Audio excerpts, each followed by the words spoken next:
दोस्तों बाजार की बात करें तो आज हमारे लिए कुछ राहत भरी खबर निकल कर आई जब बाजार में इतनी बड़ी गिरावट नहीं हुई जितनी कल हुई थी। कल जबरदस्त गिरावट थी।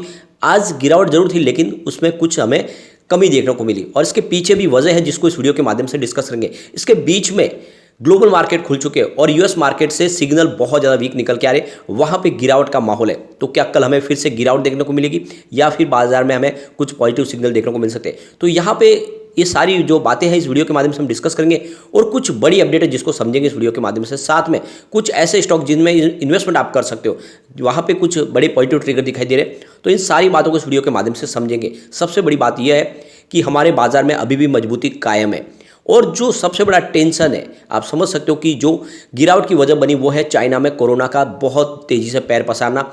वहाँ पे देख सकते हो कि जो रिपोर्टें निकल के आ रही है कि लोगों को बेड नहीं मिल पा रहे, उनको मेडिसिन नहीं मिल पा रही है और सबसे बड़ी बात है कि लगातार लोग मर रहे हैं। ऐसे में यहाँ पे एक तरह से टेंशन क्रिएट हुआ और हमारे यहाँ पे से भी एडवाइजरी जारी की गई है कि अब लोगों को जहाँ पे ज़्यादा गैदरिंग होती है वहाँ पे मास्क पहनना चाहिए और धीरे धीरे लोगों से कहा जा रहा है कि जिसने प्रिकॉशन डोज नहीं लिया वो डोज भी लेना चाहिए। तो इस वजह से भी थोड़ा सा माहौल तो इस समय थोड़ा सा गिरावट वाला दिखाई देता है, क्योंकि आने वाले समय में आप देख सकते हो कि न्यू ईयर आ रहा है। तो क्या ऐसे में लोगों की जो गैदरिंग बढ़ेगी, फिर से क्या यहाँ पे एक नई लहर आ सकती है? ये डर तो है बाजार के लिए। लेकिन जो हमारे बड़े डॉक्टर्स जो है, जो जानकार है, वो कह रहे हैं कि ऐसा डरने की जरूरत नहीं इंडिया में, क्योंकि इंडिया ऑलरेडी देखें तो 95% लोगों ने डबल वैक्सीन ले ली है। इसके अलावा अगर आप देखें तो ऑलरेडी सबको पहले कोविड हो चुका है। जब सेकेंड लहर आई थी उसमें लोग बचे नहीं है, तो ऐसे में सबको एक हर्ड इम्यूनिटी डेवलप हो चुकी है। तो उसका इफेक्ट कम देखने को मिलेगा जितना चाइना में प्रॉब्लम हो रहा है, क्योंकि उन्होंने पहले ही इसको बहुत ज़्यादा दबा के रखा था, लोगों को लॉकडाउन में रखा था और जैसे ही खुला तो बहुत ज़्यादा रिस्क हो गई।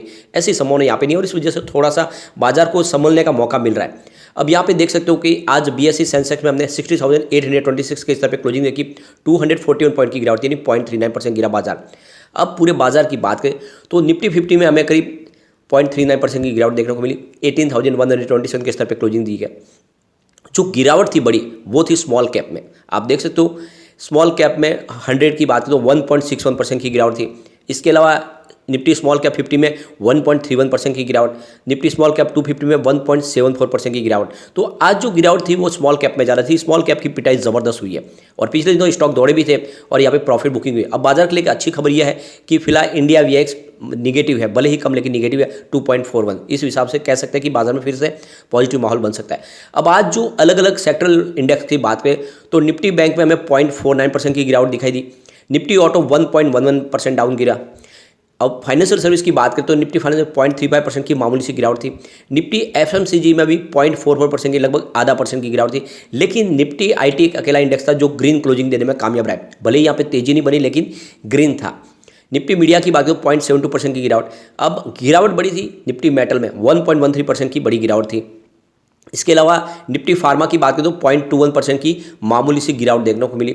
निफ्टी पीएसयू बैंक में भी बड़ी गिरावट थी 1.23% की और निफ्टी प्राइवेट बैंक में 0.84% की गिरावट थी। निफ्टी रियल्टी की बात करें तो 1.42% की गिरावट थी। तो ओवरऑल सभी इंडेक्स में गिरावट तो थी लेकिन उतनी ज़्यादा नहीं थी। सबसे बड़ी जो गिरावट थी वो आप देख सकते हो कि यहाँ पे बैंकों में थी और पिछले दिनों बैंकों दौड़े भी थे। अब यहाँ पे इंटरनेशनल मार्केट खुल चुके हैं। डाउ जोन की बात करें तो 30,051 के स्तर पे फिलहाल ट्रेड कर रहा है। 0.97% की गिरावट है, लगभग 1% की गिरावट है जो काफ़ी बड़ी कही जाएगी। S&P 500 की बात करें तो यहाँ पे 3,830 के स्तर पे 1.23% की गिरावट है यानी 1.25% की बड़ी गिरावट है। नेस्डेक कंपोजिट में और बड़ी गिरावट है 10,523 के स्तर पे 1.74% की गिरावट है। तो ये समझ ही सकते हो कि इस समय जो बाजार खुल चुके हैं वो ज़्यादा गिरावट के साथ में, और इस वजह से अगर ये जो ट्रेंड कंटिन्यू रहता है तो फिर हमारे बाजार में भी गिरावट से शुरुआत हो सकती है। लेकिन सबसे बड़ी बात यह है कि फिलहाल जो कोरोना का जो बड़ा इफेक्ट है वो इंडिया में दिखाई नहीं देगा, क्योंकि इंडिया पहले से उसके लिए एक तरह से देखें तो पूरी तरह तैयार है। ये हमारे पास ये जो है लहर सब निकल चुकी है। तो इस वजह से अभी भी लोगों में एक विश्वास है कि ऐसा हमारे यहाँ पे नहीं होगा जैसा चाइना में हुआ है। और इसी वजह से आज देखें तो FIDI ने पहली बार दोनों ने जम के खरीदारी की बाजार में, और इसीलिए आज बाजार में हमें बड़ी गिरावट देखने को नहीं मिली। आज जो प्रॉफिट बुकिंग थी या फिर कहे तो जो बिकवाली थी वो सिर्फ रिटेल इन्वेस्टर की तरफ से आज FIDI ने खरीदारी की बाजार में, और ये एक बड़ा पॉजिटिव ट्रेड है। दोनों ने मिलकर आज गिरते बाजार में खरीदारी की है। अगर हम बात करें FI की तो आज उन्होंने करीब देख सकते हो 5,389 रुपीज़ की नई खरीदारी की है। सामने उन्होंने 4,461 को बीच की बिकवाली की। इस तरह से उनकी जो खरीदारी निकल कर रही है वो 928 को बीच की है। तो आज बायर बन चुके हैं FI। ये बड़ी अच्छी बात है कि बाजार को जिस तरह से अभी इस समय सेंटीमेंट चाहिए वो पॉजिटिव ट्रिगर मिल चुका है FI की तरफ से। उन्होंने भरोसा किया इंडिया के बाजार पे। DI ने भी आज अच्छी खासी और ज़बरदस्त खरीदारी की है। आप देख सकते हो 6,606 करोड़ रुपये की उनकी खरीदारी है। सामने उन्होंने 4,400 करोड़ रुपये की बिकवाली की। इस तरह से DI की खरीदारी 2,206 करोड़ रुपये की निकल कर आई है। तो ये बहुत बड़ा पॉजिटिव ट्रिगर है। FIDI ने आज बाजार में शानदार खरीदारी की है। आप ये देख ही सकते हो, पिछले कुछ ट्रेडिंग सेशन से लगातार DI FI बिकवाली करते थे, लेकिन आज उन्होंने खरीदारी की है। अब थोड़ी सी बाजार के लिए जो टेंशन देने वाली बात है कि इंडियन रुपीज़ फिलहाल दबाव में है, 82.84 के आसपास है, जो थोड़ी सी चिंता का विषय बन जाता है। इसके अलावा क्रूड ऑयल में प्राइस में फिर से थोड़ी सी बढ़ोतरी शुरू हो गई है। WTI क्रूड फिलहाल 79.39 के आसपास, जहाँ पे 1.41% की तेजी है। ब्रेंट क्रूड 83.16 के आसपास है, 1.17% की तेजी है। अब लेकिन यहाँ पे जो देखें तो बाजार के लिए कुछ पॉजिटिव ट्रिगर तो निकल के आ ही रहे। FI खरीदारी कर रहे हैं तो डरने की कोई बात नहीं है। डिप में अच्छे स्टॉक में खरीदारी करनी चाहिए। अब यहाँ पे रिलायंस इंडस्ट्रीज में आपको खरीदारी के बारे में सोचना चाहिए। रिलायंस इंडस्ट्रीज के लिए एक बहुत बड़ी गुड न्यूज ये निकल के आ रही है कि उन्होंने मेट्रो कैश एंड कैरी का अधिग्रहण करने की शुरुआत कर ली है। यानी जो फूड होलसेल का जो बिजनेस है यह जल्द ही पूरा हो जाएगा। इसके लिए एग्रीमेंट साइन किए गए और 2023 में डील पूरी तरह से कंप्लीट हो जाएगी। और आप देख सकते हो कि इनके लिए एक बहुत बड़ा मौका मिलेगा। रिलायंस के लिए एक प्राइम लोकेशन में इनको स्टोर मिल जाएंगे, जिसमें आप देख सकते हो दिल्ली, मुंबई, बेंगलुरु, हैदराबाद, कोलकाता, अमृतसर, अहमदाबाद, सूरत, इंदौर, मेरठ, लखनऊ, इसके अलावा विशाखापट्टनम, गुंटूर, विजयवाड़ा, ये हर जगह पे इनके जो मेट्रो के जो प्राइम लोकेशन में जो स्टोर है वो सीधे रिलायंस को मिल जाएंगे। ये रिलायंस के लिए एक बहुत बड़ी डील होगी साबित। और ऐसे में आपको भी इस समय रिलायंस में इन्वेस्टमेंट करना चाहिए। रिलायंस काफ़ी फेयर वैल्यू में मिल रहा है। आने वाले समय अपने बिजनेस को तेज़ी से वो समझे 2 पार्ट्स में डिवाइड करने वाले, और आपको भी एक शेयर के बदले में एक शेयर बोनस के रूप में मिल सकता है। तो ये मौका है कि आपको रिलायंस में दाव लगाना चाहिए, गिरावट का फायदा उठा के।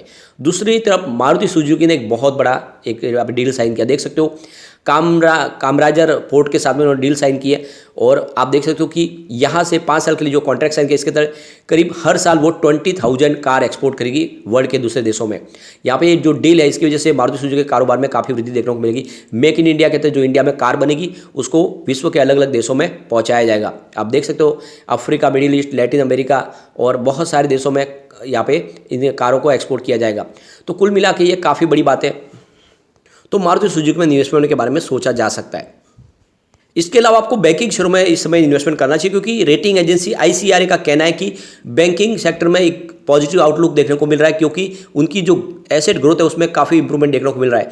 और जो उनका NPA है उसमें लगातार गिरावट देखने को मिल रही है। ऐसे में जिस तरह से बैंकों का प्रदर्शन जारी है, बैंकिंग शेयरों में निवेश करना चाहिए। तो आपको प्राइवेट सेक्टर की अगर बैंक में निवेश करना हो तो इस समय आपको IDFC फर्स्ट बैंक में निवेश करना चाहिए। इस बैंक में आगे आने वाले समय काफ़ी शानदार संभावना बन सकती है। इसका प्रॉफिट और रेवेन्यू लगातार हर क्वार्टर में बहुत तेजी से बढ़ रहा है। इसके अलावा आपको सरकार की सबसे बड़ी bank state bank of India में निवेश करना चाहिए। बहुत ही शानदार बैंक है। फिलहाल 592 के आसपास प्राइस है। आने वाले समय यहाँ पे बहुत ही शानदार तेजी देखने को मिल सकती है। इसके अलावा अगर आप देखें तो ज्योति लैब्स में निवेश कर सकते हैं, क्योंकि ज्योति लैब देखें तो अपने वो 4 साल के उच्च स्तर पे पहुंच चुका है। और इसके पीछे वजह यह है कि कोविड की वजह से फिर से लेबोरेटरी का कारोबार बढ़ सकता है, और इस वजह से इस शेयरों में तेजी देखने को मिले। तो आप ज्योति लैब में इन्वेस्टमेंट के बारे में सोच सकते हैं। इसके अलावा आप देखें तो जेफरीज की तरफ से बंधन बैंक में निवेश की सलाह दी गई है, और उनका कहना है कि आपको बंधन बैंक में निवेश करना चाहिए। जेफरीज का कहना है कि बंधन बैंक के ARC को 8,900 करोड़ रुपये का राइट ऑफ किया लोन बेचेगा। अगर इस रकम का 15.55 वैल्यू मिलता है तो फाइनेंशियल 2023 में PTB का जो 4.15% हिस्सा होगा, ऐसे एसेट क्वालिटी में आउटलुक में सुधार होगा। और ऐसे में इसकी जो वैल्यूशन है वो काफ़ी आकर्षक लग रही है। तो यहाँ पे बंधन बैंक में निवेश की सलाह दी है जेफरीज ने। यहाँ पे दूसरी तरफ देखें तो KPI टीम टेक में सलाह दी गई है निवेश की गोल्डमैन सैक्स की तरफ से, और उन्होंने इसका जो टारगेट रखा वो 930 का रखा है। उनके हिसाब से जिस तरह से इनका बिजनेस तेजी से ग्रो कर रहा है, काफ़ी मजबूत इनका पोर्टफोलियो है, और जिस तरह से लगातार ये बहुत सारे बिजनेस टाइप हो रहे हैं, और इस वजह से KPI टीम में गोल्डमैन सैक्स की तरफ से निवेश की सलाह दी गई है। तो ये आप अपने हिसाब से इन स्टॉक में निवेश कर सकते हैं, क्योंकि बाजार में आने वाले समय फिर से शानदार तेजी की संभावना बन सकती है। तो नजरिया लॉन्ग टर्म का लेकर इस समय बाजार में इन्वेस्टमेंट किया जा सकता है। लेकिन फ्रेंड, कोई भी इन्वेस्टमेंट करने से पहले अपने फाइनेंशियल एडवाइजर से बारे में ले ले या अपना खुद का रिसर्च करें, क्योंकि मैंने वीडियो आपके एजुकेशनल पर्पज़ के लिए ही बनाया। वीडियो पसंद आए तो लाइक से जरूर कीजिए और चैनल को सब्सक्राइब कर दीजिए। Thank you friend.